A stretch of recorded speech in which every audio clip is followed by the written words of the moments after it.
উমর রাত্রিবেলা বের হয়ে যায়, কার ঘরে খানা নাই, কে গরিব।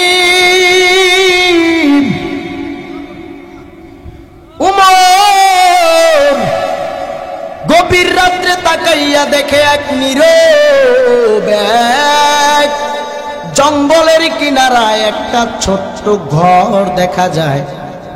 ঘরের সামনে একটা চুলার মধ্যে আগুন জ্বালানো দেখা যায়।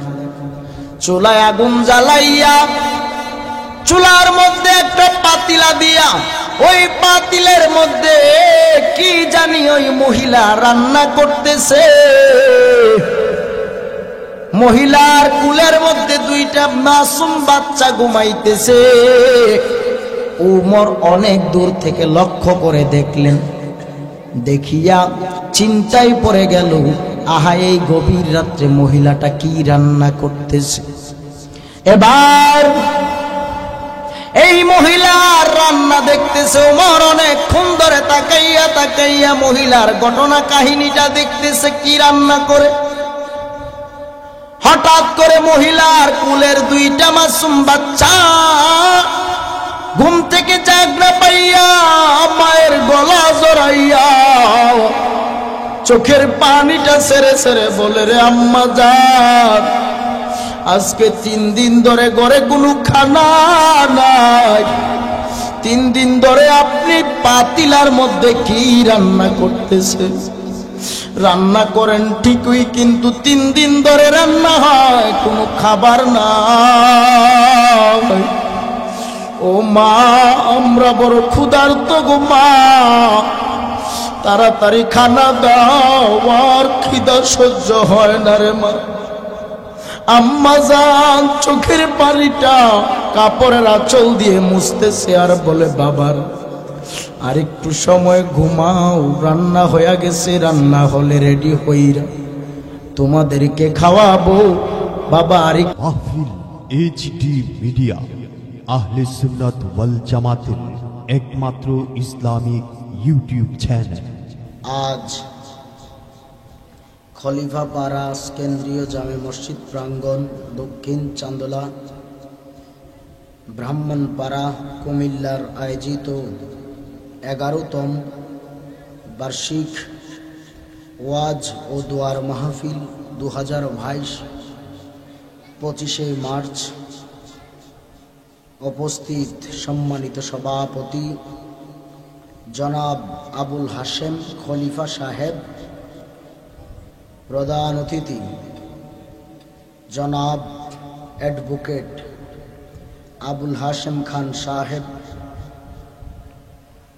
বিশেষ অতিথিবৃন্দ জনাব আলহাজ জাহাঙ্গীর খান চৌধুরী সাবেক চেয়ারম্যান সাহেব, জনাব মোহাম্মদ উমর ফারুক 3 নং চান্দোলা ইউনিয়ন পরিষদ চেয়ারম্যান সাহেব, উপস্থিত প্রধান অতিথি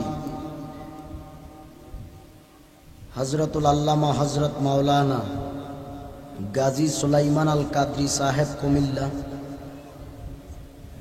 উপস্থিত হজরত মাওলানা মোহাম্মদ ইউনুসুর রহমান সাহেব, উপস্থাপনায় হজরত মাওলানা সৈয়দ হাসান সাহেব সহ খলিফা পাড়া প্রবাসী সমাজ কল্যাণ সংস্থা সহ মাহফিল ইন্তেজামিয়া কমিটি, উপস্থিত মুআজ্জাজ মুকাররম দূর দূরান্ত থেকে আগত আল্লাহ পাকের আশিকিন, জাকিরিন, শাকিরিন, মুহিব্বিন, মুরব্বিয়ানে আজম, কলিজার টুকরা সমবয়সী বন্ধুগণ, স্কুল, কলেজ, ইউনিভার্সিটি, মাদ্রাসার ছাত্র ভাইয়েরা,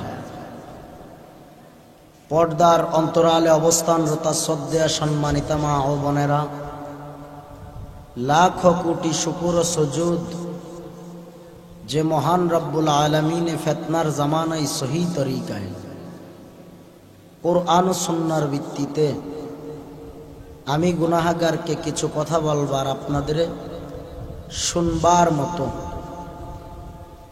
ধৈর্য ও তৌফিক দান করেছেন। এজন্য কালিমাতুশ শুকর উচ্চারণ করি আলহামদুলিল্লাহ। লাখো কোটি দরুদ ও সালাম যিনি আকায়ে নামদার, মদিনা কা তাজদার, আফতাব নবুয়ত, ফখরে মওজুদত, যিনি সৈয়দুল মখলুকাত, নবিয়ুল আরব ওয়াল আজম, হাবিবে কিবরিয়া, আশরাফুল আম্বিয়া, সৈয়দুল মুরসালিন, খাতামান নবিয়িন, আনিসাল গারিবিন, রাহতাল আশিকিন, রহমাতুল লিল আলামিন, আখিরি নবী, শ্রেষ্ঠ নবী, জিন্দা নবী, হায়াতুন নবী, হুজুরে পুর নূর হযরত মুহাম্মদুর রাসূলুল্লাহ সাল্লাল্লাহু তাআলা আলাইহি ওয়া আলিহি ওয়াসাল্লামের উপর মহাগ্রন্থ আল কোরআনুল কারীম হতে ছোট্ট একখানা আয়াতে কারিমা তিলাওয়াত করেছি। এই আয়াতের নিরিখে আমি গুনাহগারকে কিছু কথা বলার, আপনাদের ধৈর্যের সহিত শুনবার হিম্মত, ধৈর্য, তৌফিক রব্বুল আলামিন দান করুন, সুম্মা আমিন। আজ এই আয়োজিত ময়দান, মসজিদ প্রাঙ্গণ, মাঠে মাহফিল, আমরা যারা এসেছি বসেছি, এটা কেউ তার নিজের ইচ্ছা থেকে আমরা আসি নাই, বসি নাই। আল্লাহ পাক আমাদেরকে দয়া করে আসার এবং বসার সুযোগ করে দিয়েছেন। কারণ চাইলেই কেউ জান্নাতের বাগানে আসতে পারে না। জান্নাতের বাগান কোন জায়গা? আল্লাহর নবী বলেন, তোমরা যদি দুনিয়ার মধ্যে গুনাহ মাফ করাতে চাও তাহলে জান্নাতের বাগানে বসে যাও। সাহাবায়ে কেরাম বলেন, ইয়া রাসূলুল্লাহ, দুনিয়ার বুকে জান্নাতের বাগান আবার কোথায়? রাসূল বলেন, যে জায়গায় কোরআন ও হাদিসের কথা বলা হয় সেই জায়গাটা হয়ে যায় জান্নাতের বাগান। তো এমন জান্নাতের বাগানে কেউ নিজের ইচ্ছায় আসার বসার সুযোগ নাই, আল্লাহ যদি পছন্দ করে কবুল না করেন। এই যে আমরা এখানে সমবেত হলাম, আমার ডানে বামে উলামায়ে কেরাম, মুরব্বী বাবারা, যুবক ভাইয়েরা সামনে বসা,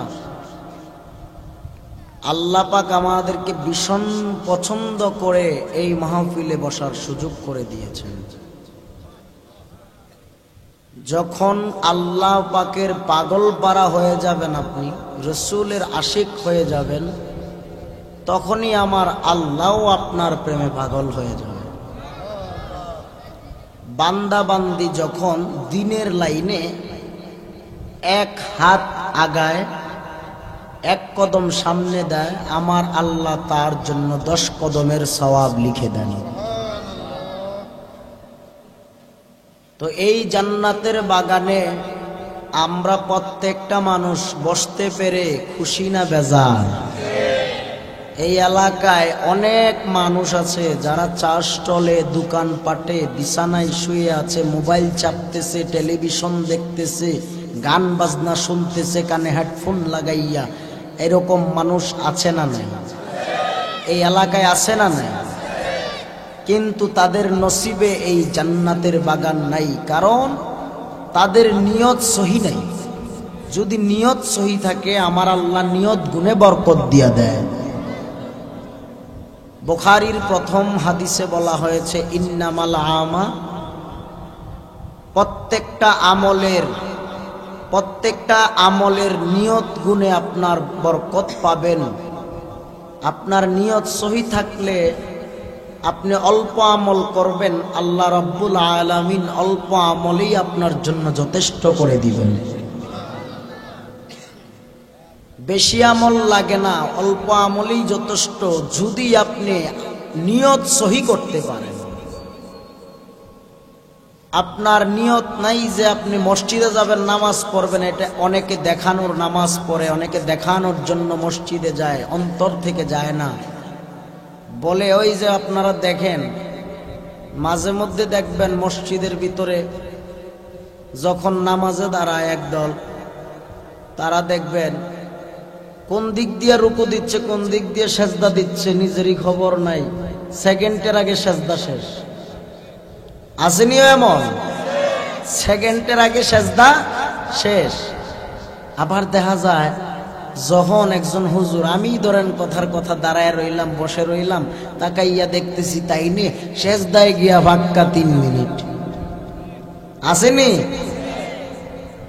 হায় রে আল্লাহ, নামাজ যেমন এমন ধরনের দাঁড়াইছে, আল্লাহর ওলি হয়ে গেছে। নিয়ত লাগবে বাবা। লোক দেখানো নামাজ আর আমল করে কোনো লাভ নাই। কোরআনে আল্লাহ পাক এই ব্যাপারে আয়াত নাজিল করলেন, যারা লোক দেখানো ইবাদত করে তাদের জন্য আল্লাহ ওইল নামক জাহান্নাম লিখে দিয়েছেন। এখন কি জান্নাতে যেতে চাই নাকি জাহান্নামে যেতে চাই আমরা? যারা জান্নাতে যেতে চাই তারা, আমি যদি জিগাই ভাই তুমি কি জান্নাতে যাইবা না জাহান্নামে যাইবা, সে বলবে হুজুর জান্নাতে যেতে চাই। নামাজ পড়ে না কিন্তু এক ওয়াক্ত জান্নাতে যাওয়ার আশা কিন্তু ঠিকই করে। রাস্তার মধ্যে চা খাইতেছে, যাই আপনি এখন জিগাবেন ভাই তুমি কি জান্নাত চাও না জাহান্নাম চাও, বলে জান্নাত চাই। তো জান্নাত চাইলে তুমি চা স্টলে বসে টেলিভিশন দেখো, কোরআনের মাহফিলে যাও না কেন? দুনিয়ার ছোট ছোট জান্নাতের বাগানে যারা প্রবেশ করে যাবে, আল্লাহ পাক তার জন্য বড় বড় জান্নাতের তালাগুলো চাবি দিয়ে খুলে দিবে। যাই হোক, আল্লাহ কি বলবো, কিয়ামতের লক্ষণ খুব বেশি বেশি দেখা যাচ্ছে, খুব বেশি কিয়ামতের লক্ষণ। বাবা আল্লাহ তুমি সবাইকে হেদায়েতের রাস্তায় কবুল করে নাও, খাঁটি আশিক রাসূল হিসাবেও কবুল করে নাও। যাই হোক, আয়াতে কারিমা তিলাওয়াত করেছি, ওই আয়াতে কারিমার ভিতর থেকে কিছু কথা বলার চেষ্টা করব। প্রত্যেকটা মানুষ ধৈর্য নিয়ে বসে যান। বাবা একদিন কবরে যেতে হবে, কবরে যাওয়ার আগে কি নিয়ে কবরে যাবেন? দুনিয়া থেকে তো টাকা পয়সা, বাড়ি গাড়ি, অর্থ ধন দৌলত কিছুই নিয়ে কবরে যাওয়ার ক্ষমতা কারোর নাই। কি নিয়ে যাবেন?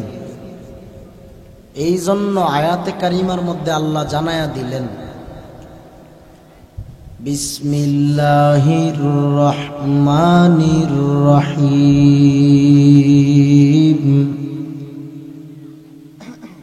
ওয়ামা খালাকতুল জিন্না ওয়াল ইনসা ইল্লা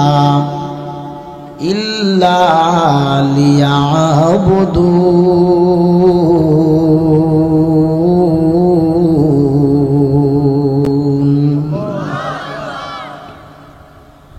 আল্লাহ রাব্বুল আলামিন বলেন, আমি আল্লাহ জিন এবং মানুষ বানাইলাম, পৃথিবীর যা কিছু আছে সবই বানাইলেন আমার আল্লাহ। এখানে আমার আল্লাহ যা বানাইলেন, দুইটা জাতি ব্যতীত ভিন্ন কোন জাতিকে আমার আল্লাহ বলে নাই যে ইবাদত করার কথা। আল্লাহ বলেন জিন এবং মানুষকে। তবে আমরা যেহেতু জিন নয়, আমরা মানুষ, মানুষ নিয়ে কিছু কথা বলবো রে বাবা। এই দুনিয়ায় জিন আছে যেমন, আমরা মানুষেরা মানুষকে দেখতে পাই, কিন্তু মানুষ হইয়া জিনকে দেখার ক্ষমতা খুব কমই পাই। কিন্তু প্রত্যেকটা জিনেরা মানুষকে দেখতে পায়। আমরা দুনিয়ায় আমাদের আল্লাহ পাক রব্বুল আলামিন পাঠাইয়া দিলেন, পাঠানের কারণ হলো আমার আল্লাহ বলেন, ও দুনিয়ার জিন এবং ইনসান, আমি আল্লাহ তোদের বানাইলাম একমাত্র ইল্লা লিয়াবুদুন। একমাত্র আমি আল্লাহ তাআলার ইবাদত করার জন্য পৃথিবীতে ভিন্ন কারো ইবাদত চলবে না।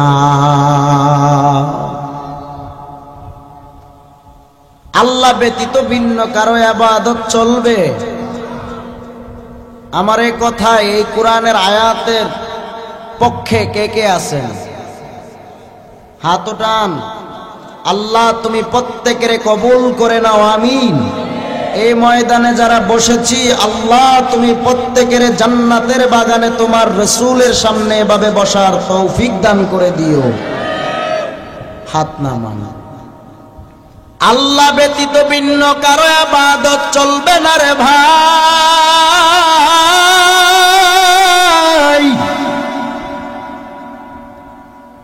আমার আল্লাহ রাব্বুল আলামিন বড় মায়া করে দুইটা জাতি বানাইলেন।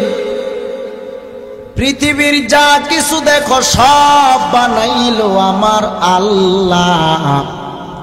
আসমান, জমিন, গাছপালা, নদী, নালা, তরলতা, আদম, হাওয়া, মানুষ, তোমাকে আমাকে। দুনিয়ায় যা বানাইলাম কোনো কিছু এত শ্রেষ্ঠ না। সবার সেরা জীব হলো মানুষ। আমার আল্লাহ রাব্বুল আলামিন বলেন, মানুষ তোমারে আমি আল্লাহ শ্রেষ্ঠত্ব দান করেছি। দুনিয়ার সব তোমার গোলাম, আর তোমাকে আমি আল্লাহ বানাইলাম আমার গোলাম।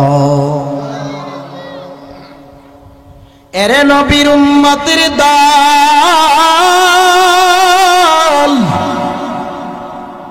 মাইকের আওয়াজ পাইতেছ রে আজকের এই চান্দলা ব্রাহ্মণপাড়া কুমিল্লার মানুষ। গত বৎসর মনে হয় একটা প্রোগ্রামে এইদিকে আমি এসেছিলাম। এই চান্দলা বাজার পার হয়ে আশেপাশে একটা প্রোগ্রাম করে গিয়েছিলাম। ভীষণ অসুস্থ ছিলাম, বয়ান করতে পারি নাই। আজকেও তেমন সুস্থ নাই রে ভাই। আসলে সুস্থতা আর অসুস্থতা সবকিছুই আমার আল্লাহর পক্ষ থেকে আসে। কষ্ট পাওয়ার কোনো কারণ নাই। দৈনিক রাতেই কোনো না কোনো জায়গায় প্রোগ্রামে থাকা লাগে রে বাবা।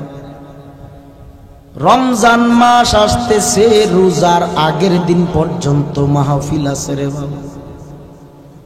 আসলে এই মাহফিল আমি করি, বয়ান করি কোরআন হাদিসের আলোকে, কোন দুনিয়ার মানুষকে খুশি করার জন্য না, একমাত্র আমার আল্লাহ এবং রাসূলকে খুশি করার জন্যে।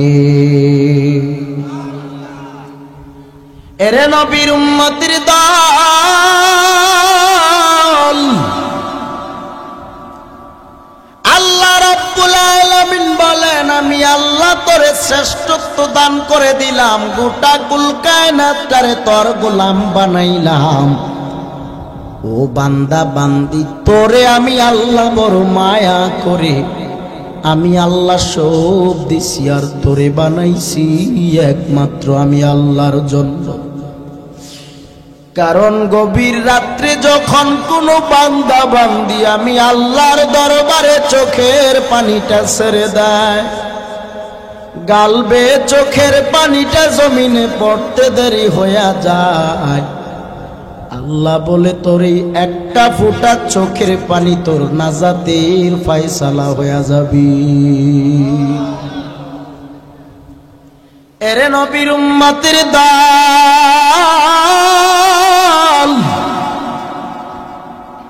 হেলায় হেলায় দিনগুলো কাটাইয়া দিলাম, নামাজ নাই, হালাল পথে চলি না রে বাবা, সুদের খাতায় নাম লাগায়া জিন্দেগিটারে নাপাক বানাইলাম, গুনার বুঝা মাথায় নিয়া কপালটারে পুরিয়া ফালাইলাম রে বাবা। দুনিয়ায় তো চিরকাল কেউ থাকার জন্য আসি নাই রে ভাই। আমার আল্লাহ যেদিন নাটায় ধরে টান দিবে সেদিন ভিতর থেকে প্রাণ পাখিটা উড়ে চলে যাবে। এত দামি খাট থেকে বিছানা থেকে নামাইয়া একটা চাটাই বিছাইয়া জমিনের উপরে শুয়াইয়া রাখবে। কত ভাই বন্ধুরা তোমারে আমার দেখার জন্য শেষ দেখা দেখবে, বাড়িতে এসে ভিড় করবে, কেউ তোমার সাথে একটা রাত থাকবে না রে বাবা। কারণ অন্ধকার কবরে যেহেতু একা একা থাকা লাগবে রে বাবা, ওই আল্লাহকে পাওয়ার জন্য ওই মায়ার নবীর ভালোবাসা অন্তরে নিয়া জীবনটারে যদি চালাইতে পারো, গুনাহ থেকে যদি মুক্তি থাকতে পারো, খুদার কসম করে বলে যায় আমার নবী তোমার আমার ভাঙ্গা ঘরে অন্ধকার কবরে হাজির হয়ে যাবে।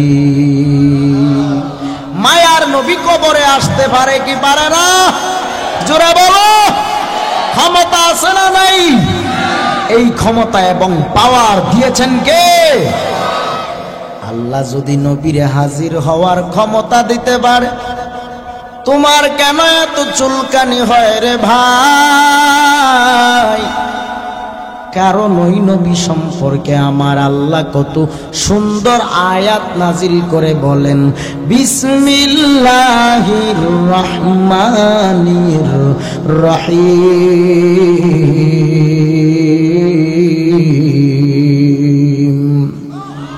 ওয়ামা আরসালনাকা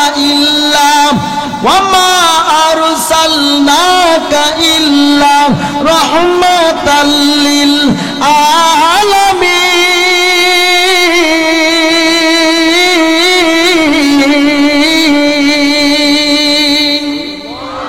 আল্লাহ রাব্বুল আলামিন বলেন, আমি আল্লাহ হলাম গোটা জগতের রব।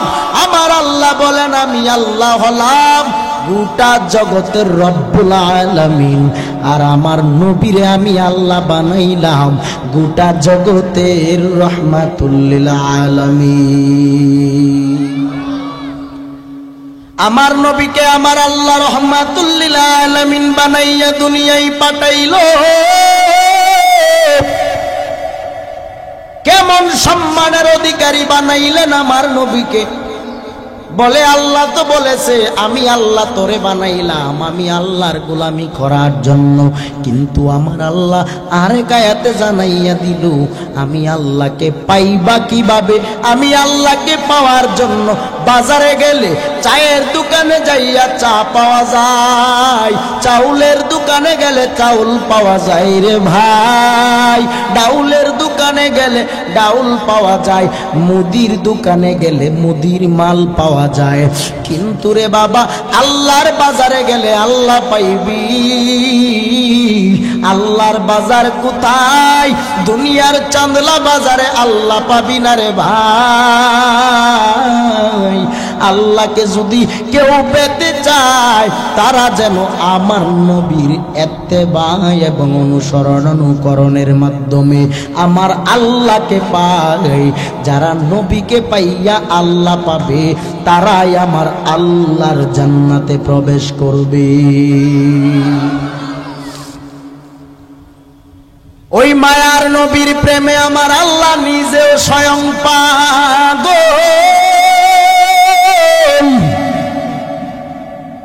এরে নবীর উম্মতির দল,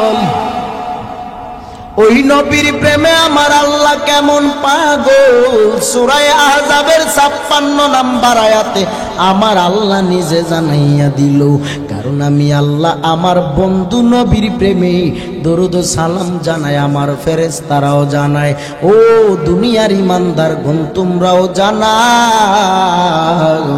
আল্লাহ কোনো বেঈমানদেরকে বলে নাই, ইমানদারকে বলেছে।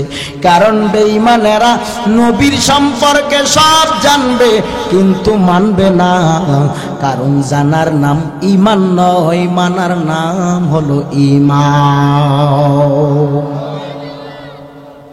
এরে নবীর উম্মতের দল, কিছু সময় দিবেন আমারে? এরে নবীরা সে গভীর মনোযোগ নিয়ে বসে যান। ওই মায়ার নবী কেমন একজন নবী আমার,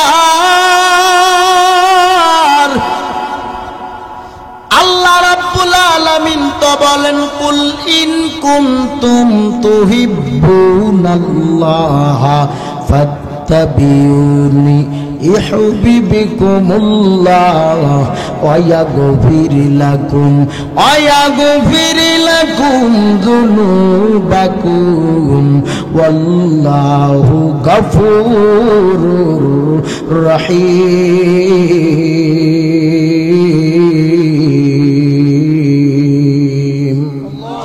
আল্লাহ রাব্বুল আলামিন বলেন আমি আল্লাহকে পাওয়ার পূর্ব শর্ত হলো আমার বন্ধু হাবিবুল্লাহ রাহমাতুল লিল আলামিনের অনুসরণ অনুকরণের মাধ্যমে ইত্তেবার মাধ্যমে আমি আল্লাহকে তোমরা পাইতে পারবা।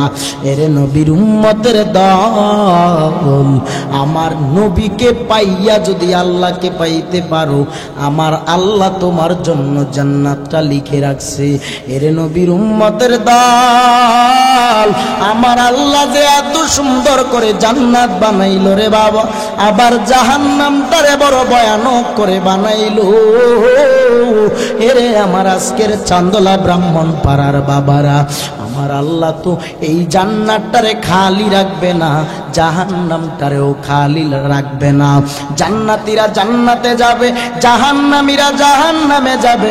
এরে বাবারা, কারোর আমল দিয়া অন্য কেউ পার হতে পারবে না রে ভাই। নিজের ঈমান এবং আমল নিয়ে আল্লাহর জান্নাতে যেতে হবে। এরে বাবারা, এই দুনিয়ার তামাশায় পড়িয়া কেন আমার মায়ার নবীকে ভুলে গেল? কারণ যেই মায়ার নবী আমার হাসরের ময়দানে সিজদায় পড়ে পড়ে কাঁদবে। কারণ ওই মায়ার নবী দরদি বাবা দুনিয়ায় নাই, দরদি মা দুনিয়ায় নাই। কোনদিন মায়ার নবী ওই বাবা হারা যন্ত্রণায়, মা হারা যন্ত্রণায় এত পরিমাণ কান্না করে নাই যেই পরিমাণ নবী গুনাহগার উম্মতের মায়ায় চোখের পানি মুবারক সেরে সেরে কান্না করেছি। আজ পর্যন্ত ওই মায়ার নবী আমার সোনার মদিনার সবুজ গম্বুজের নিচে কান্না করে রে ভাই। কেমন একজন নবী পাইলাম যেই মায়ার নবীর উপরে একটা মশা মাছি পর্যন্ত বসা হারাম। কেমন একজন নবী পাইলাম বনের পশু পাখিরা পর্যন্ত আমার নবীরে সালাম জানায়। কেমন একজন নবী পাইলাম যেই মায়ার নবী রাস্তা দিয়া যায়,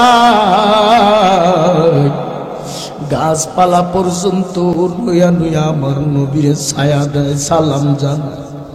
মেঘের খণ্ড এসে নবীকে ছায়া দেয়। মায়ার নবীর শরীর মোবারকে যেন রৌদ্রের তাপ লাগিয়া যেন ঘাম না বের হয়। ওই মায়ার নবীকে যদি বনের পশু পাখি হইয়া চিনতে পারে, তুমি আমি নবীর আখিরি উম্মত হওয়ার পরেও কেন ওই মায়ার নবীরে চিনলাম না?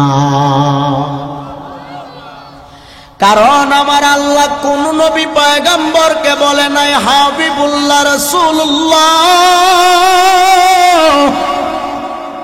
আমার আল্লাহ কোন নবীকে বলে নাই রহমাতুল লিল আলামিন। আমার আল্লাহ শুধু আমার মায়ার নবীকে হাবিবুল্লাহ বলেছে, রাসূলুল্লাহ বলেছে, রহমাতুল লিল আলামিন বলেছে।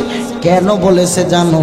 আমার আল্লাহ বলে সব নবীরা আমি আল্লাহর পাগল, আর আমি আল্লাহ স্বয়ং নিজে আমার রহমাতুল লিল আলামিনের পাগল।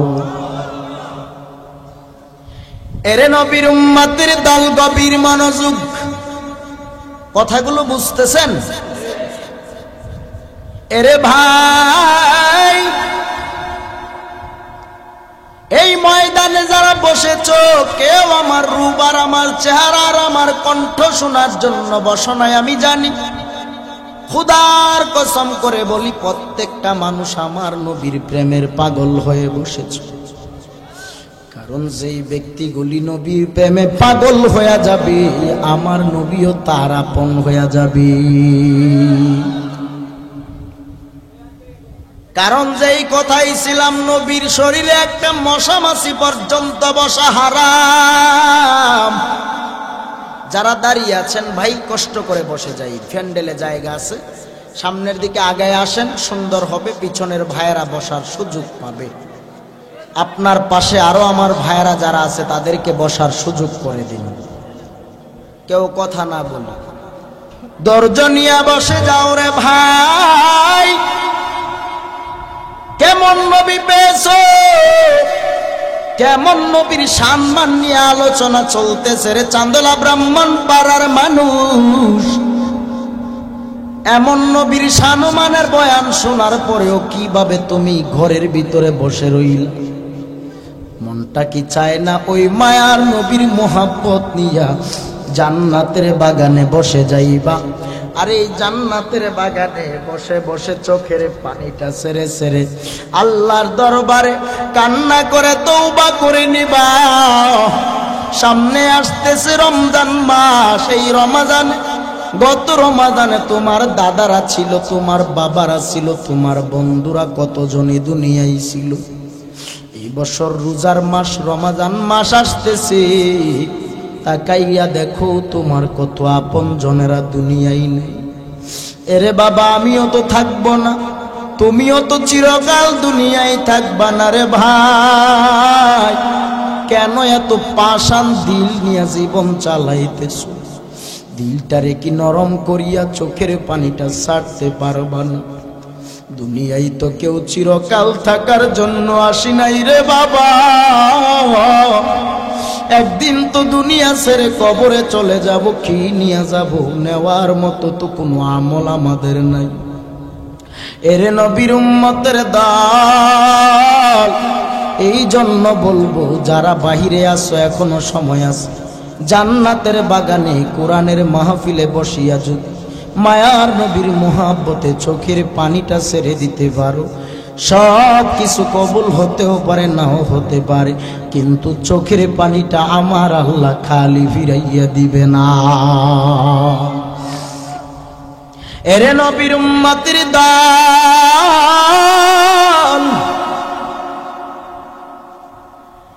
কেমন নবীর সম্মানের বর্ণনা করতেছিলাম, গভীর মনোযোগ নিয়ে বসে যাও রে বাবাজিরা।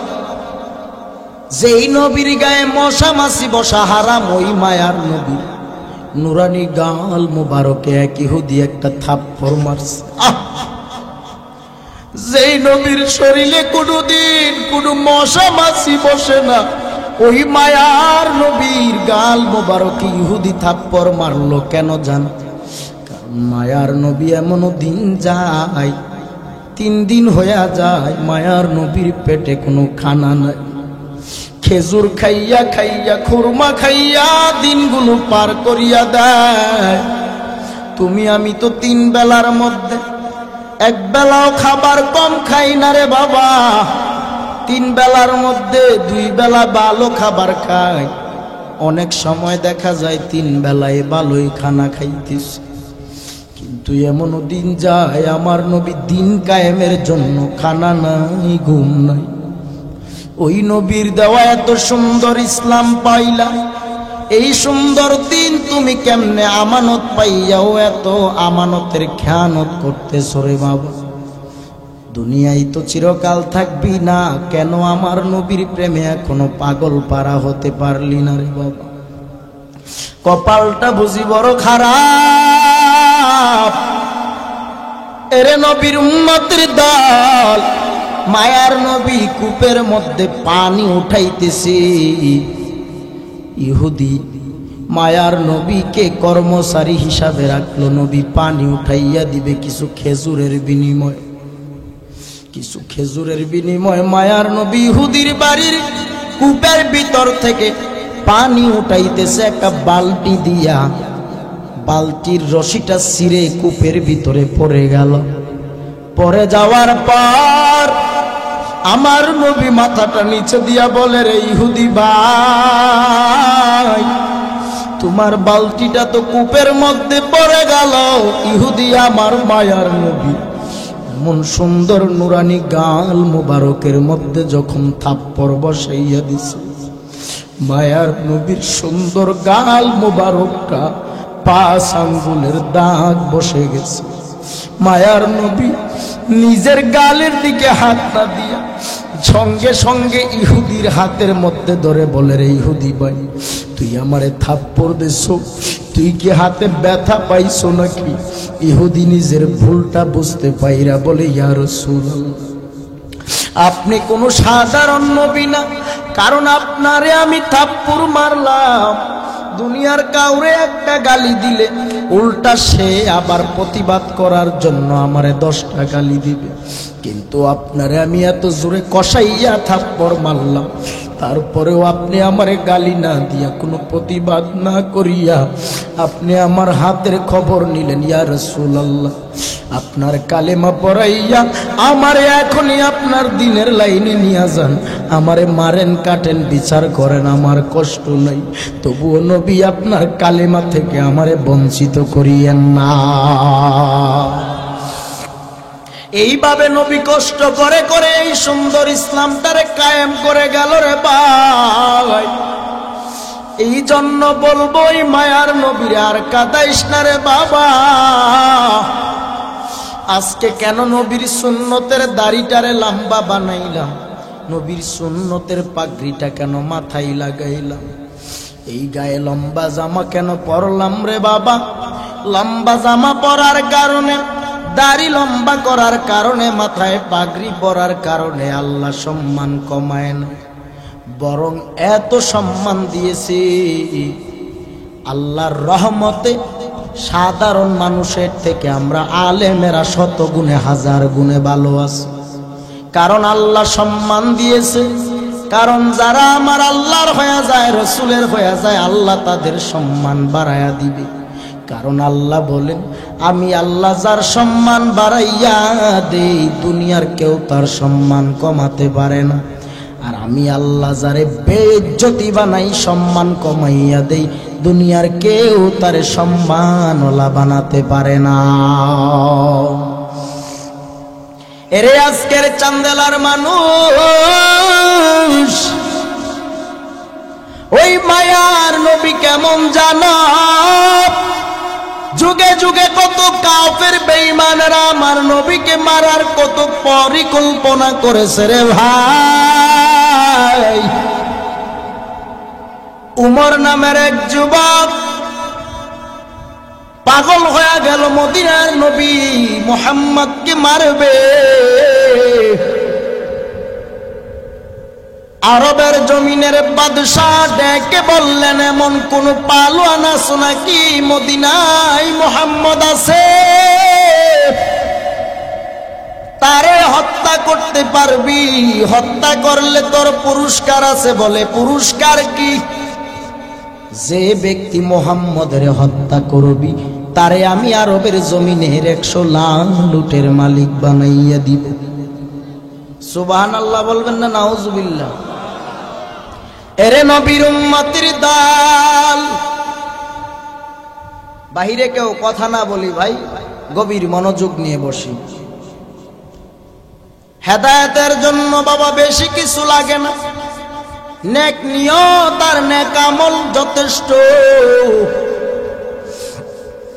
আপনারা যারা এখানে বসেছেন, আমার অনেক ভাইরা আমাকে চিনেন, জানেন, মোবাইলের মাধ্যমে যারা দেখেন, বাবারে আমি আমার এই বয়সে কোনো ওয়াজের ময়দানে বসে কোনো দিন কোনো মানুষের বিরুদ্ধে গীবত শেখায়াত করি না, কাউকে একটা গালি দেই না, সুন্দর ভাষায় পারলে বুঝাইয়া দেই। এই কারণে, কারণ একটা ব্যক্তি যদি এই বয়ান থেকে হেদায়েতের লাইন খুঁজিয়া পায়, খোদার কসম পুরা ময়দানটা আমার আল্লাহ কবুল করে নিবি।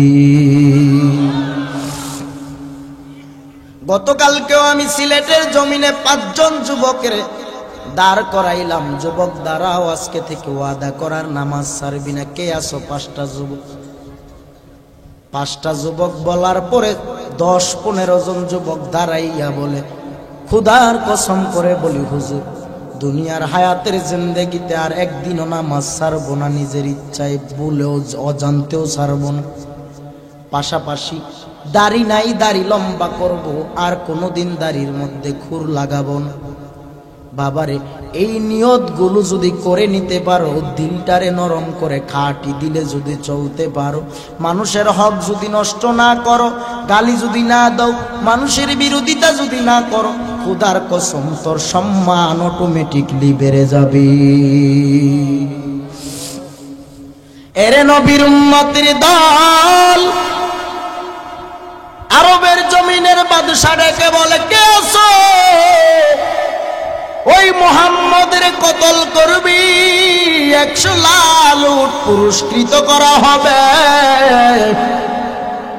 এবার উমর নামের পালোয়ান হাত উঠাইয়া বলে, আমি আছি, আমি ওই মুহাম্মদের হত্যা করব, তবে বিনিময়ে 100 লাল উট যদি পাই আমি বড় ধনাঢ্য হয়ে যাব। তৎকালীন সময় 100 লাল উট যেই ব্যক্তির থাকবে, ওই ব্যক্তি বড় অর্থওয়ালা হয়ে যাইত। কারণ লাল উটের এত দাম, এত দাম। ওই সময়ের আমলে লাল উট যার আছে তারাই বড় পালোয়ান হয়ে থাকতো। উমর তো খুশি মনে রাজি, মুহাম্মদের আজকে হত্যা করে ফেলবো। এরে নবীর উম্মতের দল, এবার ওই উমর নামের পালোয়ান তরবারি নিয়ে রাস্তা দিয়া রওয়ানা, রাস্তা দিয়া যায়। বড় রাগান্বিত অবস্থায় সঙ্গে সঙ্গে এক যুবক মরুর প্রান্তে বলতেছে, রে ও উমর, তুমি কই যাও হাতে তরবারি নিয়ে রাগান্বিত অবস্থায়? বলে, সমস্যা কি? বলতেছে উমর বলে, ওই আরবের মুহাম্মদের কল্লাটা আলাদা করব, মুহাম্মদকে বাঁচতে দেওয়া যাবে না। কারণ ওই মায়ার নবী মুহাম্মদ নামের নবীটা দুনিয়ার সবাইকে তার লাইনে নিয়ে যাইতেছে, যে তারে দেখে সেই নাকি পাগল পারা হইয়া যায়। তুমি যে নবীকে মারতে যাইতেছো, ওই নবীরে কি কোনোদিন সচক্ষে দেখছো নাকি? আল্লাহু আকবার। উমর বলে, দেখি নাই, দেখি নাই। যুবক আল্লাহর গোলাম নবীর উম্মত দিকে বলতেছে, রে ও উমর, ওই নবীরে যেই ব্যক্তি জীবনে একবার মায়ার নজরে তাকাইয়া দেখবে, সেই ব্যক্তি কোনোদিন নবীর কাছ থেকে ফিরে আসতে পারবে না। উমর বলে, এত কিছু বুঝি না, মুহাম্মদের আজকে বিচার হবে, বিচার। এবার যুবক আল্লাহর গোলাম ডেকে বলে, রে ও উমর, তুমি যে নবীরে মারতে যাও, তুমি তোমার ঘরের খবর নিছো নাকি? বলে, কি সমস্যা? কয়, তোমার আপন বোন ওই মায়ার নবীর প্রেমে পাগল পারা হইয়া কালেমা পড়ে ইসলাম গ্রহণ করেছি। এবার বলেন দেখি, উমরের রাগ কি কমলো না বাড়লো? জুড়ে বলো। উমরের রাগ 1000 গুণ বেড়ে গেছে।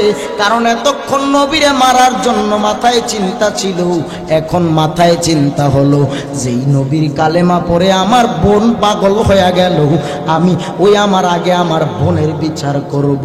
আমার বোনের বিচার করার আগ পর্যন্ত নবীর বিচার করা যাবে না। উমর এবার তরবারিটা কাঁধের উপরে উঠাইয়া এমন জোরে হাঁটতেছে, যাইয়া ঘরের দরজার কিনারায় দাঁড়ায়। ঘরের ভিতরে দরজাটা লক করা, ভিতর থেকে আওয়াজ আসতেছে, বোনের কণ্ঠে কোরআনের মধুর তিলাওয়াত। আর বোনের কণ্ঠে তিলাওয়াত শুনে ওই উমর দরজার মধ্যে যাইয়া নক করলো। দরজায় যখন নক করলো, ভগ্নিপতি দরজাটা খুলে দিল। দরজা খোলার পরে এবার উমর যাওয়ার পর বোন কুরআন শরীফটারে গিলাপ বন্ধ করে বুকের সাথে জড়াইয়া এবার এই গিলাপ বন্ধ করে রেখে দেওয়ার পরে উমর যাইয়া ঘরের ভিতর বললেন, এরে বোন ফাতেমা, শুনলাম তুমি নাকি ওই আখিরি নবীর কালিমা পড়ে নিয়েছো, ইসলাম গ্রহণ করেছো, বোনের অন্তরে কোনো ভয় নাই। ডাক দিয়া বলেন, ও ভাই আমার, ও ভাই, আমি আমার মায়ার নবীর কালিমা পড়েছি, জীবন যাবে, জিন্দেগি শেষ হবে, কিয়ামত পর্যন্ত আমি আমার মায়ার নবীরে ভুলতে পারবো না। উমার আরো রাগান্বিত হয়ে গেল, রাগ আরো অনেক বেড়ে গেল। উমর ডাক দিয়া বললেন, বোন, তোর কাছে অনুরোধ, দ্রুত মুহাম্মদের কালেমা নবীরে ফিরাইয়া দে, আর যদি নবীর কালেমা নবীর কাছে ফিরাইয়া না দাও, আমার তরবারি থেকে তুমি বোন হইয়াও রক্ষা পাবে না। বোনের অন্তরে কোনো ভয় নাই। ডাক দিয়া বললেন, ভাই আমার, আমারে মারবি কাটবি, কোনো বাধা নাই, তবে জানো ওই নবীর কালিমা ফিরাইয়া দেওয়ার কথা বললে আমি ফিরাইয়া দিতে পারবো না, কারণ দুনিয়ার ভালো আছে। মাশাআল্লাহ, মাশাআল্লাহ, নারাই তাকবীর। চেয়ারম্যান সাহেবের আগমন, আল্লাহ তুমি কবুল করো, আমিন। এরে নবীর উম্মতের দল, গভীর মনোযোগ নিয়ে কথাগুলো শুনবেন। বোন ডাক দিয়া বললেন, ভাই আমার, দুনিয়ার মানুষ যখন অসুস্থ হয়, বিমারি হয়, রোগী হয়, রোগীরা রোগের ওষুধ সেবন করার জন্য ফার্মেসিতে যায় ওষুধ কেনার জন্য, ঠিক কিনা বাবারে? ওষুধ কিনতে যায়, ওষুধ কিনে আইনা যখন ওষুধ সেবন করে, ওষুধ খাওয়ার পরে পেট কাটলে বলেন দেখি ওষুধের কোনো চিহ্ন পাওয়া যাইবনি? গভীর মনোযোগ আমার দিকে লক্ষ্য করেন। প্রধান ওই কি বলে, ওষুধ যখন কোন রোগীরা খায়, রোগীরা ওষুধ খাইলে তার ওষুধের যে পাওয়ার, পেট কাটলেও ওষুধ খুঁজা পাওয়া যাবে না, ভিতরে গিয়ে এটা গলে মিক্স হয়ে যায়। বোন বলতেছে, ভাই আমি দুনিয়ার রোগী নয়, আমি হইলাম জাহান্নামের আসামি, এক আল্লাহর কাছে বড় আসামি রোগী হয়ে গেল। ভাই আমার, আমি নবীর কালেমা পড়ে ইসলাম গ্রহণ করেছি, ওই নবীর কালেমা আমার রক্তের শিরা উপশিরায় গিয়ে পৌঁছে গেছে। মৃত্যু হতে পারে, রক্তের বন্যা বয়ে যেতে পারে, তবু আমি আমার মায়ার নবীর কালেমা ফিরাইয়া দেওয়া সম্ভব নয়। এবার ভাই রাগান্বিত অবস্থায় তরবারির উল্টো পিঠ দিয়া বোনের পিঠে আঘাত করা শুরু করলো। বোনের পিঠে এমন আঘাত, আঘাতে আঘাতে আঘাতে আঘাতে বোনের পিঠ দিয়া রক্ত বের হচ্ছে, রক্ত। বোন চোখের পানি ছেড়ে ডাক দিয়া বলে, ও আল্লাহ, আজকে আমার পাশে আমার আপনজন বলতে কেহ নাই, তুমি তো আমার বড় আপন, আর আমার নবী তো আমার বড় আপন। ও আল্লাহ, আমার ভাই হইয়া আমাকে মারতেছে, ও আল্লাহ তুমি দেখতেছো। বোন ডাক দিয়া বলেন, ভাই উমর, দুনিয়ায় আমারে মারতেছো, দেখবি আজকে দুনিয়ার আযাব সহ্য করতেছি, মরার পরে তোমাদের সামনে সামনে দিয়া আমি আমার আল্লাহর জান্নাতে প্রবেশ করব, তুমি তাকাইয়া তাকাইয়া আফসোস করবা, সেদিন চোখের পানি ছেড়েও কোনো লাভ হবে না। ওই বোন কান্নায় ভেঙ্গে পড়লো, ভাইয়ের অন্তরে একটু মায়া লেগে গেল। ওই দিক দিয়ে আমার মায়ার নবী, আমার মায়ার নবী দুটো হাত উঠাইয়া বলে, আল্লাহ, উমরের মতো একটা পালোয়ান যদি আমি নবীর বড় আশেক হয়ে যাইতো, আমি নবীর মনে আর কোনো কষ্ট থাকতো না।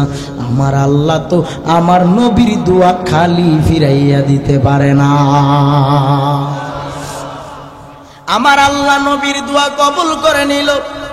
উমরের দিলে আল্লাহ একটা মায়া ঢুকাইয়া দিল, ভালোবাসা ঢুকাইয়া দিল। উমর বলতেছে, বোন আমার, কেমন নবীর কালেমা পড়েছো, জীবন দিতে রাজি কিন্তু নবীকে বলতে রাজি না। বোন বলো তাড়াতাড়ি, ওই নবী কই, ওই মায়ার নবীরে আমার চিনাইয়া দে। আমি আমার মায়ার নবীর কালেমা পড়িয়া আজকে আমি মুসলমান হইয়া যাব। বোন ডাক দিয়া বলে, ভাই উমর, যাও গোসল করিয়া পবিত্র অবস্থায় যাও, মায়ার নবীর দরবারে যাও। ভাই রেডি হইয়া পবিত্র অবস্থায় নতুন পোশাক লাগাইয়া মায়ার নবীর কাছে যাচ্ছে। আর নবীর সাহাবায়ে কেরামরা ডাক দিয়া বলে, ইয়া রাসূলুল্লাহ, একবার যদি আমাকে অনুমতি দেন, অনুমতি পাওয়া মাত্র উমরের গর্দান থেকে কল্লাটা নামাইয়া দিব। উমরকে তবু আপনি নবীর কোনো ক্ষতি করার সুযোগ দেওয়া হবে না। আমার নবী বলে, দাঁড়াও, না না, ও সাহাবায়ে কেরামরা, আমি নবী যা বুঝি তোমরা তা বুঝো না। কারণ আমি নবী যা জানি তোমরা তা জানো না। আল্লাহর পক্ষ থেকে হেদায়েতের ফয়সালা হয়ে গেল। উমর আয়েশা ডাক দিয়া নবীকে সালাম দিয়া বলে, ইয়া রাসূলুল্লাহ, আমার কোনো লাল উটের দরকার নাই। ও নবী, আমার দুনিয়ার বাদশাহীর কোনো দরকার নাই, দুনিয়ার কোনো তাকাব্বুরি আমার দরকার নাই। ইয়া রাসূলুল্লাহ, আমি আপনাকে মারার পরিকল্পনা করে আসতে গিয়া তাকাইয়া দেখি আমার ঘরের আপন বোন আপনার প্রেমের পাগল। ইয়া রাসূলুল্লাহ, আপনার কালিমা পড়াইয়া আমারে মুসলমান বানাইয়া দেন। আমার যা বিচার করার করবেন, কোনো কষ্ট নাই, কিন্তু আপনার কালিমার মালা গলায় পরাইয়া দেন। ইয়া রাসূলুল্লাহ, দুনিয়ার সব ছাড়তে পারবো, কিন্তু আপনি নবীর চেহারা মুবারকে যে এত মায়া, এই মায়া আমি কিভাবে ছাড়বো, কিভাবে আমি বলবো? ইয়া রাসূলুল্লাহ, জীবন জিন্দেগিটা আমি দিয়া দিতে রাজি আপনার কদমে সুপার্দ করে, তবু আপনি আমারে খালি ফিরাইয়া দিয়েন না গো নবী, কালেমা পড়াইয়া দেন।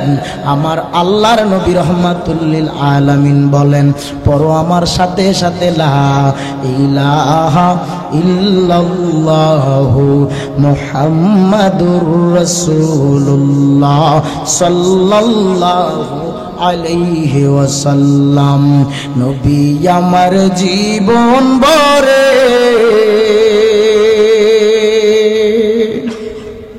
দিনের লাগি কষ্ট করে,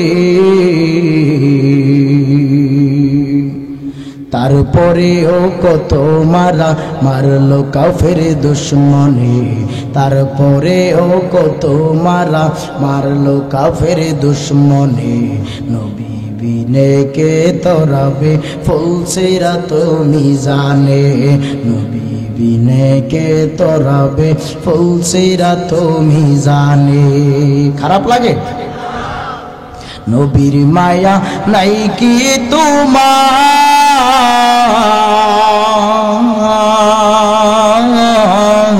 কেমনে দুঃখ দাও যে আবার। নবীর মায়া নাই কি তোমার,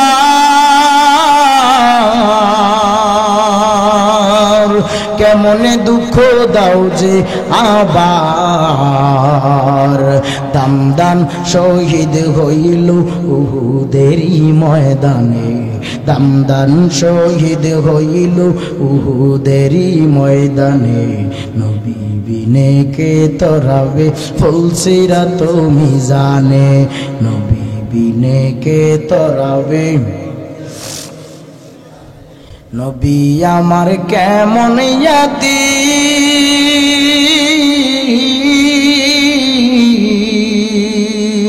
পিতা মাতা নাই যে তাহার, তারপরেও গুনাহগার উম্মতকে নবী ভুলে না।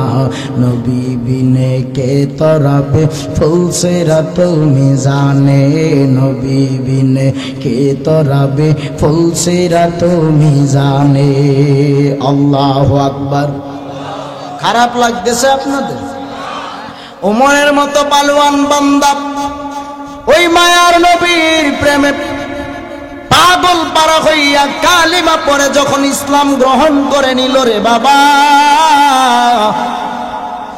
আমার আল্লাহ ওমরকে পছন্দ করে নিল। জান্নাতে 10 জন সাহাবী দুনিয়ায় জান্নাতের সার্টিফিকেট প্রাপ্ত হয়েছিল। এই 10 জনের ভিতরে একজন হলো খলিফাতুল মুসলিমিন ওমর। উমর দুনিয়ায় থাকাকালীন অবস্থায় আমার আল্লাহ তাকে অগ্রিম জান্নাতের সার্টিফিকেট প্রাপ্ত বানাইল। উমর অর্ধ জাহানের বাদশা হয়ে গেল, কারণ যেই ব্যক্তিটা 100 লাল উটের জন্য নবীরে মারতে চেয়েছিল সেই ব্যক্তি নবীর প্রেমে পাগল পারা হয়ে কালেমা পড়ার কারণে আমার আল্লাহ তারে খুশি হইয়া রাজি হইয়া তারে অর্ধ জাহানের বাদশা বানায়া দিল।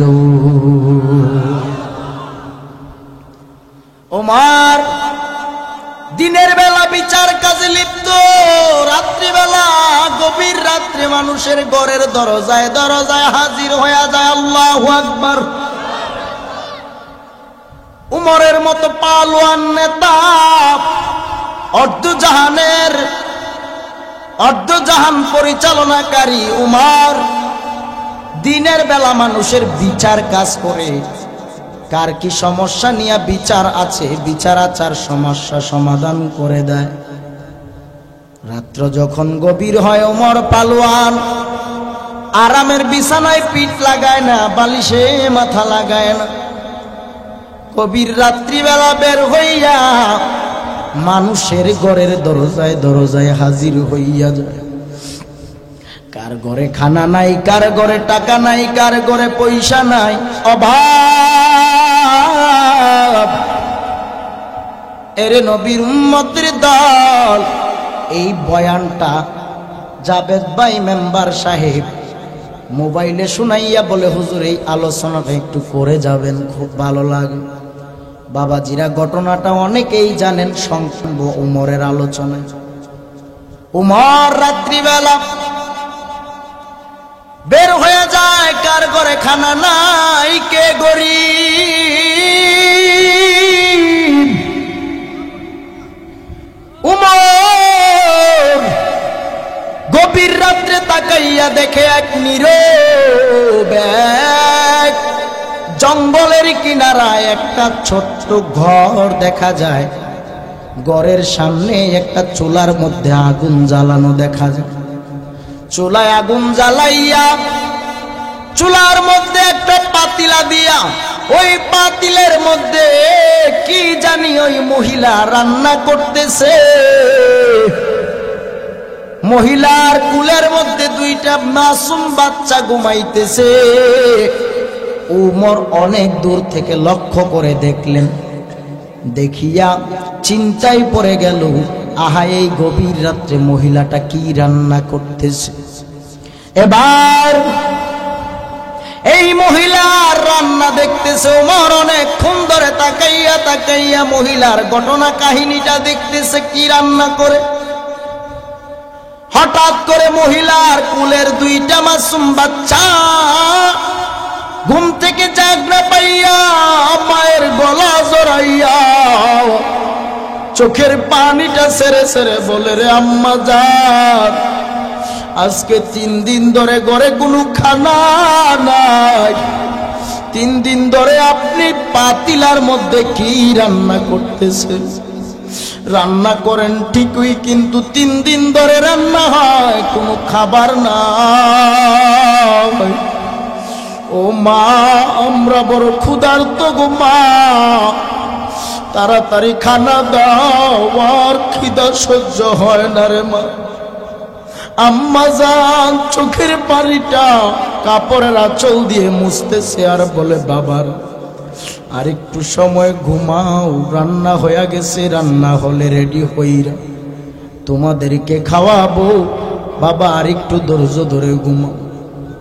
উমর অনেক দূর থেকে একটু আড়াল থেকে দেখতেছে। ঘটনাটা দেখিয়া উমরের চোখের পানি চলে আসে, কারণ মাসুম দুইটা বাচ্চা না খাইয়াছে। মাও রান্না করে কিন্তু কোনো খানা রেডি পায় না।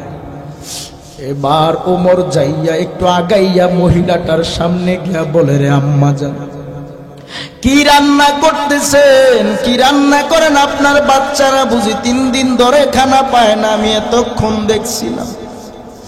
মহিলাটা ডাক দিয়া বলে, বাবা তুমি কে? তোমার পরিচয় তো আমি জানি না, তবে আমি আমার আল্লাহর কাঠগড়ায় বিচার দায়ের করব। রে আল্লাহ, আমি বড় অসহায়, আমার করে খানা নাই, আমার মাসুম বাচ্চাগুলো বড় ক্ষুধার্ত। ও আল্লাহ, উমর নাকি অর্ধ জাহানের বাদশা হইল। আল্লাহ তুমি উমরকে বিচারের কাঠগড়ায় দাঁড় করাইবা, আমি আল্লাহর কাছে নালিশ করব। উমর তার পরিচয় গোপন করে মহিলার সাথে কথা বলতেছে। মহিলাও জানে না উমর তার সামনেই বসা। তাড়াতাড়ি দেখ, গুডাউনের ভিতরে একটা আটার বস্তা রেডি করে আমার মাথায় দিয়া দে। উমর একটা অর্ধ জাহানের বাদশা হইয়া যদি মাথায় আটার বস্তা নিতে পারে, তুমি আমি কেমন পালোয়ান হইলাম। একটা গরিবের ঘরে খানা নাই, একদিন একটা খবরও নিলাম না। এরে নবীর উম্মতের দল, তোমার আমার আশেপাশের কত ভাইরা গরিব অসহায়, গিয়া দেখো, খবর নিয়ে দেখ, তোর আমার আশেপাশের কত ভাইয়ের ঘরে খানা নাই, চাউল নাই, ডাউল নাই, কত অভাবের মধ্যে পড়ে আছে রে ভাই। কোটি টাকা দিয়ে হজ করলে কি লাভ হবে? 100 বার হজ করলে কি লাভ হবে যদি তোমার আমার ঘরের পাশে একজন মানুষ না খাইয়া অনাহারে পড়ে থাকে? এই হজের কোনো মূল্য নাই রে ভাই। ওই উমর ডাক দিয়া বলতেছে, আসলাম, আটার বস্তাটা তাড়াতাড়ি দে, আমার মাথায় দে। আটার বস্তা আমার মাথায় দে। আসলাম বলেন, রে উমর, এই আটার বস্তা আপনার মাথায় দিলে এটা শোভা পায় না, আপনি অর্ধ জাহানের বাদশা। উমর ডাক দিয়া বলতেছে, ও আসলাম, আজকে এই মহিলার ঘরে খানা নাই, 3 দিন ধরে বড় অনাহার। এই মহিলা যদি আল্লাহর কাছে বিচার দেয়, আমি উমরের কি অবস্থা হবে? আমি উমর জবাব দেওয়ার কোনো ক্ষমতা থাকবে না। আমার আল্লাহ তো আমারে বড় মায়া করে অর্ধ জাহানের বাদশা বানাইলো, জান্নাতের আগাম সার্টিফিকেট দান করলো। আমার আল্লাহ যদি এই মহিলার দোয়া বদদুয়ার কারণে বেজার হইয়া আমার জান্নাতের সার্টিফিকেট ক্যান্সেল করে দেয়, আমার কাছ থেকে বাদশাহী কেড়ে নেয়, আমি কিছুই করার ক্ষমতা আর থাকবে না। কারণ যে আল্লাহ দিতে জানে, সেই আল্লাহ আবার সিনাইয়াও নিতে জানে কি জানে না? এরে নবীর উম্মতের দল, এবার উমর বলতেছে, আসলাম, মহিলার ঘরে খানা নাই, মহিলা যদি আল্লাহর দরবারে অভিযোগ করে, আমার কি উপায় হবে? আমার শাস্তি তো তুমি মাথা পাইতা নিতে পারবা না। কারণ যার যার হুজুরের পরবর্তী ওয়াজ আসিতেছে আমাদের ইউটিউব চ্যানেলে, তাই সাবস্ক্রাইব করে সাথেই থাকুন।